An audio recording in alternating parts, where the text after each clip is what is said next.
you doing today? Thanks for having me on the show. For restraining order, do you recommend, even though a lot of people, they do it without attorney, you recommend to have an attorney for a domestic violence restraining order?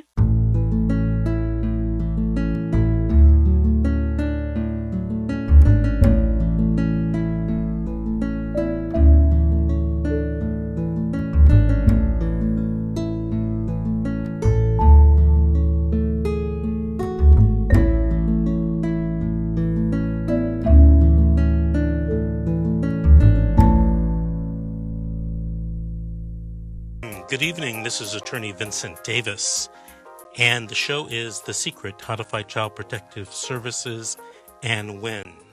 This evening we're trying something new. We're broadcasting the show simultaneously at Facebook, at the Facebook page for The Secret, How to Fight Child Protective Services and Win.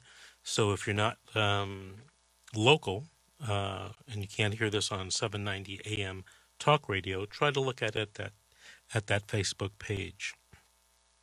Our co-host, Terry Greenstein, can't be with us. He's still recuperating from his medical issues, including a heart attack. So we wish him well, and our prayers are with him. Tonight we're going to be taking, looks like a lot of calls and answering your questions. So call in tonight. It's 800-222-5222, and we'll answer your questions, and you can share your stories with us. Let's take the first question, the first caller on line one, Jenny from Los Angeles. Hi, David, Vincent. How are you doing today? Thanks for having me on the show. For restraining order, do you recommend, even though a lot of people, they do it without attorney, you recommend to have an attorney for a domestic violence restraining order? Absolutely. You know, those are types of things that you don't want to try at home and do it yourself. Get an attorney who's qualified in that type of hearing, and he or she will help you, I'm sure, get you through it. Yeah, you do restraining orders too? We do. Okay. And my another question, a couple of days ago, I was charged with attorney $1,500, and if they don't do their work, or if I'm not satisfied with their work, how I go with the process of changing? I want you to get your attorney instead of them. If that happens in that case, how I go with the process? Oh, it's just filing a substitution of attorney. So your new attorney would go ahead and would. Can you hold on a second? Sure. Can you cancel yours?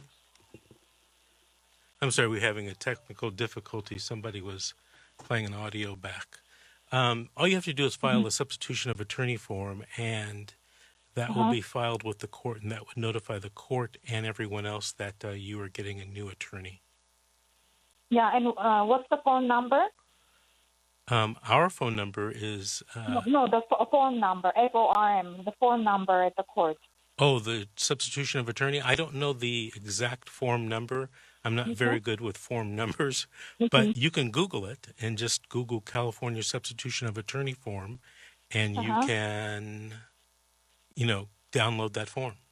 But the new attorney who's going to take over the case for you should be able to do that for you. That's something that you shouldn't worry about, okay? Okay. Okay, Jenny, thank you for listening, and please call again. Thank you so much. I appreciate it. Sure. Let's go to the next call, Jennifer from Arizona. Hello? Hi, Jennifer. Did you have a question to ask or a story to tell? Questions about a story. Oh, okay, go ahead. Okay, I'm actually from Pomona, Los Angeles County. I'm just visiting in Arizona at the moment. Child Protective Services, it's been over 2 years now. They took away my daughters, who at the time were 2 and 5 months, on false allegations, and that I could prove are false. And they left me, at the time, they left me custody of my 12-year-old son. And their reasoning for taking away my children were I was a substance user, even though I was on no substances. And even if that were true, which it's not, wouldn't that be neglect on their part for leaving my 12-year-old with me? Not necessarily, but it's a very rare situation where you can get one child taken away, but not another child taken away. Did you ever get your children back? No. What happened was my daughters. This is when they closed my case with my son. It all started because I went to a mental hospital because I was overwhelmed and pregnant, and I went to a mental hospital and I needed a break from my family, and my emotions were all over the place. And then I got there, they drug tested me, and I tested positive for marijuana when I was pregnant, but my doctor knew about it. He said it was my discretion. Anyways, they were mandated reporters, so they mandated reported me, and I opened up a voluntary case with DCFS as a result of all this, and I complied. I complied with their case plan, even though their reasoning for opening up a case was non-existent at all. They opened the case for no reason, literally no reason. Even the documents say no reason. It says nothing. So they opened up the case, and I complied. And then when the case expired in August of 2017, my worker said it's expired, and she wanted me to renew the contract. And I told her, okay, well, since I'm not on drugs, can they take off the demand for or the request for a drug program? Because I needed to go back to work. We were living in a motel, and we were trying to get stabilized, and I couldn't afford time-wise a drug program. And she said she would ask her supervisor, and her supervisor said that she would just take me to court then. So I said, fine, take me to court. When they took me to court, my allegations were I was a hydrocodone addict with a history of hydrocodone use and all this stuff that they made up. And, of course, this is based on 2 positive tests on a voluntary case. After I had my daughter in May, which was 5 months earlier, the doctor had prescribed me Percocet. And the worker knew about it. My worker knew about it. She didn't have any problem with it. I showed her the bottle. That was that. And so I said, Your Honor, I have a prescription for that. They gave me a court date for another month to bring in my prescription.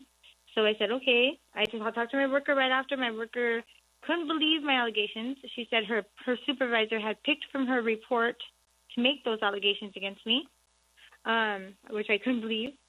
But anywho, I went and got copies of my prescription from CVS. I got copies from the doctor. I got copies from the hospital, and I faxed it to them. And I was going for my court date in October 2017, and I was going to show them my prescription. And my public defender said that they were going to leave me alone. And they the whole day just lagged on. About 3:30 in the afternoon, they put in a last minute as a warrant approved to take my daughters, not my son, from me, not from their dad, although they took them from both of us. And they had no choice but to continue the case because it was at 3:30 in the afternoon. Well, Jennifer, let me ask you this: did you end up getting your children back? What was that? I'm still fighting for them now. Okay, and how long have you been fighting for them? It's been over 2 years. I'm still fighting for them because of this whole corruptness of the whole system.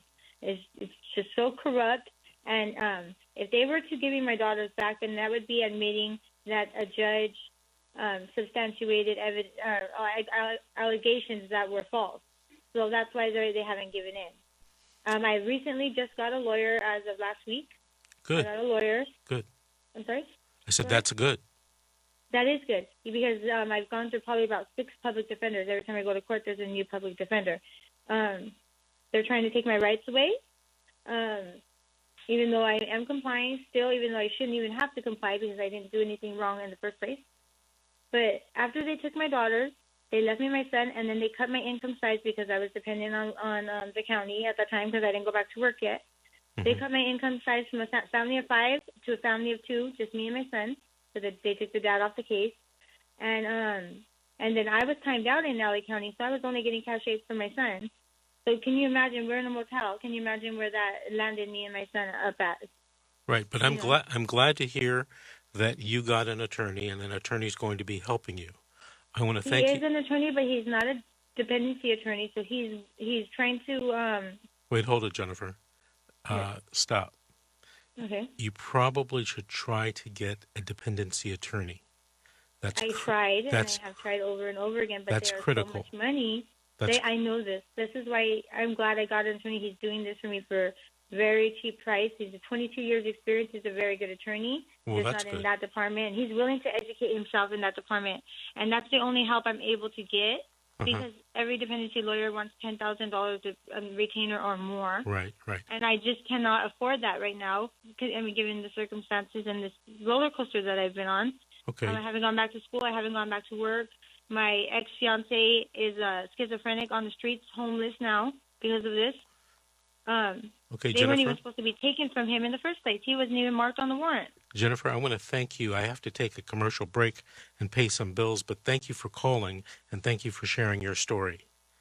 We'll be back. I'm not completely done yet. If possibly I could finish, that would be awesome. Okay, well, you know what I'm going to do? I'm going to ask the call screener to put you on hold, and we'll come back to you right after the commercial break.